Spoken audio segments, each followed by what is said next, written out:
Oh! Okay. So, you guys know, I told you in my videos that I started on the Hayabusa. I started on a leader bike.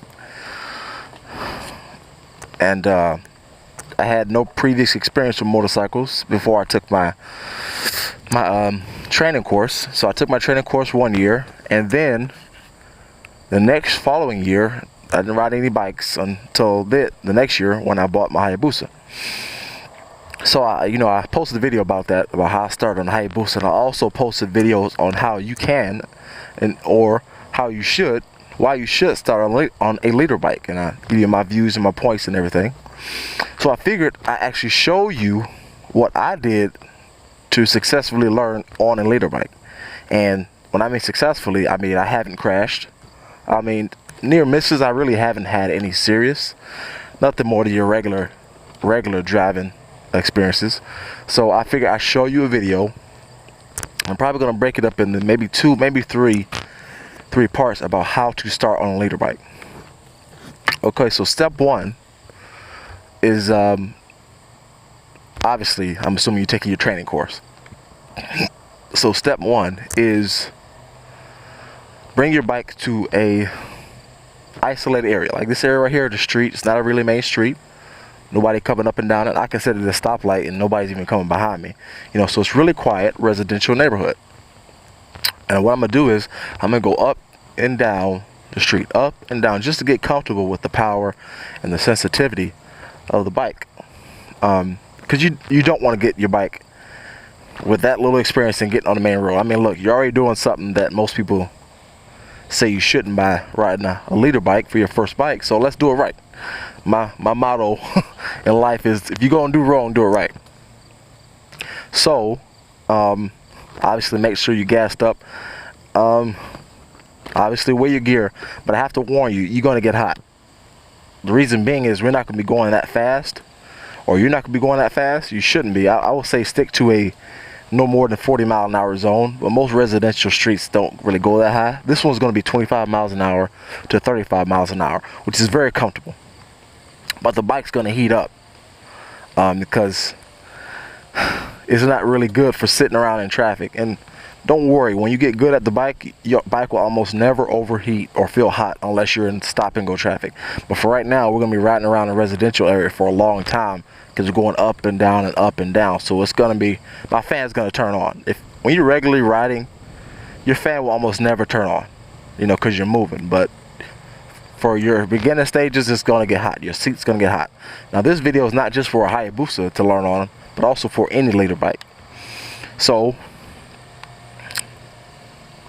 let's get started.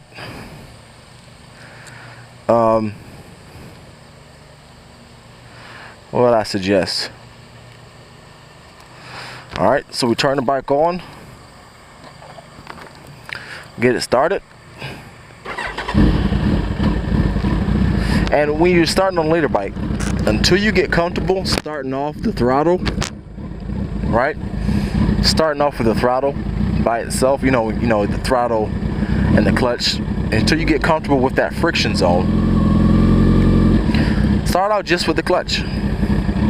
Just let it accelerate with just the clutch. It'll go about 5 to 7 miles an hour with just the clutch. You can ride it with just the clutch. All right, so we got the clutch, right? Just clutching it. And what I would suggest is, whenever I clutch it, I hold my hand on the gas and then 2 fingers right here, and I kind of push it forward a little bit. So if something happens, you can clutch it and stop. All right? So clutch it. You may feel like you already know this stuff, and you probably do, but this is a totally different bike than your beginner bike. You gotta take it easy. Now, actually, I'm gonna stop again. I'm gonna tell you something about your gas, about your acceleration. And I'm turning the bike on and off because it gets hot. So when I'm stopping, I'm gonna just turn it off. What you do is, you see this bar right here? I'm not sure if every bike has this. I'm assuming that most stock bikes do. You see this little end bar? This is stationary. This twist is a turbo. This is stationary. This bar is always stationary because it does nothing. It's just the handlebar. If you're not comfortable with the amount of sensitivity and the power on the throttle, which I wasn't, here's what I did. What I did was I put my palm right here, and I rested it right here, right? And then I took my fingers and twisted it.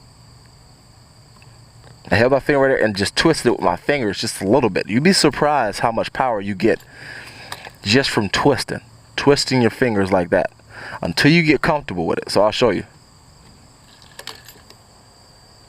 Because grabbing a fistful, you know, you'll pull, and then when you get pulled back from the power by accident, your hand twists it further, and that's why you see a lot of people lose control of a bike. And like I said, you probably already know how to do all this stuff with your bike you had in class, but this is totally different. A lot more power, a lot more torque. As far as power is concerned, everything you heard about these leader bikes is true. They are that insanely powerful, but you can handle it, and I'm showing you how. So start it up, put it in first, clutch it out. Oh. I didn't clutch it out enough. I haven't done this in a long time. I know how to ride, so screw y'all. So, alright, here's my fingers. So use my fingers, and if it catches up, let go. I know it seems stupid, but you're gonna have to do a lot of stupid stuff. You're learning on a fast bike, so screw what everybody else thinks. You know, because most of them never learn on a Hayabusa. You are. So I'm showing you just what you gotta do. Alright, so try that. Let's see if it works with your fingers. Alright, now we're gonna get moving. What we're doing is, that truck just went through a yellow light, and that car. Go ahead.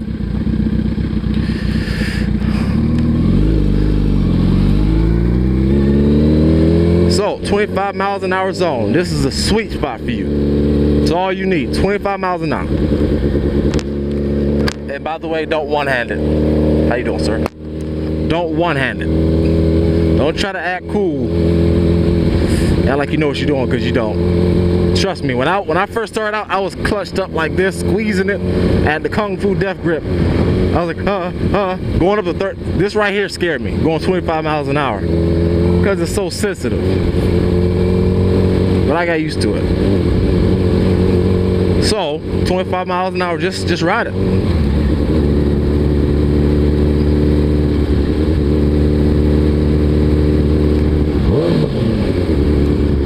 What up, man? Got a nice bike out there. Thought he did. So 25 miles an hour, just cruise it. Shift through up the gears. Go up to third. Shift to fourth. Downshift. It may seem like a simple thing, but I was scared to downshift, because when you start getting good, you can downshift a second on the freeway doing 70 miles an hour. So it helps to get used to that feeling of downshifting. And when you downshift, it's got a 600. Like, first gear, second gear, upshift to third gear. Now I'm at 30 miles an hour, downshift to second. And you're doing this stuff just to get comfortable. And this is the best environment to do it, because long straight road, no lights, no stop and go. You know, I don't have to worry about cars rushing me. Now we at 35 mile an hour zone. Okay? It's time here. And a good thing to do too, to get comfortable with your bike, is start swerving. Start counter steering. I'll explain what counter steering is in a different video, but if you got your license by now, you should already know what it is anyway. So start counter steering. Just push that part in. And counter steering is, most of it is your hands pushing the steering wheel, not your body moving. So just go left to right, just to get comfortable with moving around. Because I notice a lot of guys who start out, they're real stiff. You know, they don't want to move. So just get comfortable, go side, but make sure you're in a road that doesn't have gravel. Don't be doing this around a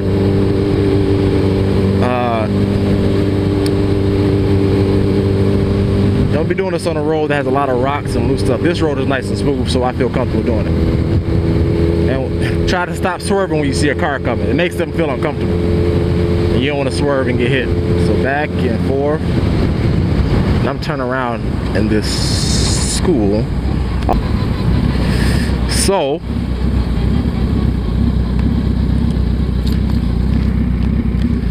back again, over down the road, and every time you accelerate, try to accelerate a little bit quicker each time. But you know, just move around a little bit. You got room, nobody's coming. Just feel it. Just comfortable with it. It's a heavy bike, so you gotta learn how to whip it. This may seem boring, but you'd be surprised how much this will improve your skills. Because when you get on the road with people, you gotta feel comfortable with just going. You can't wait, you can't hesitate. You know how traffic is? It's scary when you're in the car, it's that much more scary when you're on the bike. So you gotta have a level of confidence with this in regular traffic. So build up your skills on the back roads first. When I first started, I drove a lot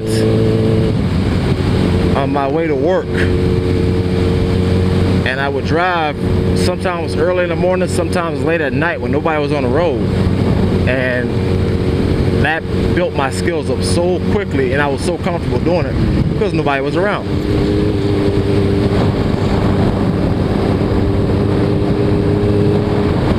25 miles an hour, I'm speeding.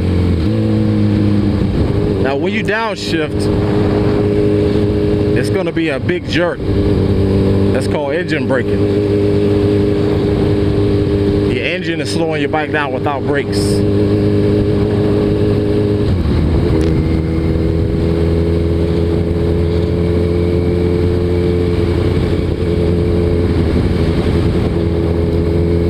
So I'm gonna chop this video up and make another one about more tricks about how to start on a leader bike. All right, stay tuned for part 2.